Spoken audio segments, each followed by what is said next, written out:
ব্যর্থতার পর সাফল্য আসে।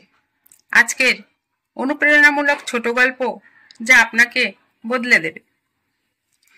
আমরা অনেকেই ব্যর্থতাকে জীবনের শেষ ভেবে হাল ছেড়ে দিই, কিন্তু জানেন কি, পৃথিবীর সবচেয়ে সফল মানুষরা বহুবার ব্যর্থ হয়েছেন। তারা ব্যর্থতাকে পরাজয় নয়, শেখার সুযোগ হিসেবে নিয়েছে। আজ আমি শেয়ার করব 3টি অনুপ্রেরণামূলক গল্প যা আপনাকে প্রমাণ করে দেবে ব্যর্থতার পরই সাফল্য আসে। ভিডিওটি শেষ পর্যন্ত দেখার অনুরোধ রইল। থমাস এডিসন 1000 বারের বেশি চেষ্টা করেও তিনি বাল্ব আবিষ্কার করতে পারেননি।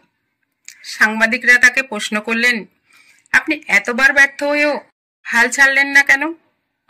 এডিসন সগর্বে উত্তর দিলেন, আমি ব্যর্থ হইনি, আমি শুধু 1000টি উপায় পেয়েছি যেগুলো কাজ করে না। এই গল্পটা থেকে শিক্ষণীয় হলো ব্যর্থতাই সাফল্যের সিঁড়ি। জে.কে. রাউলিং, হ্যারি পটারের লেখক। জীবনের কঠিন সময়ে তিনি ছিলেন সিঙ্গেল মাদার, চাকরি নেই, হতাশা চরমে। তার বই 12টি প্রকাশনী থেকে প্রত্যাখ্যাত হয়, কিন্তু তিনি হাল ছাড়েননি। আজ হ্যারি পটার সিরিজ বিশ্বসেরা বেস্ট সেলার। এই গল্পের শিক্ষণীয় বিষয় হলো প্রত্যাখ্যান মানেই শেষ নয়, স্থির থাকুন। স্টিভ জবস, তিনি নিজের তৈরি কোম্পানি অ্যাপেল থেকে বহিষ্কৃত হন। সেই সময় তিনি বলেছিলেন, এটি আমার জীবনের সবচেয়ে বড় আঘাত, কিন্তু এটি আমাকে সৃজনশীল স্বাধীনতা দিয়েছে।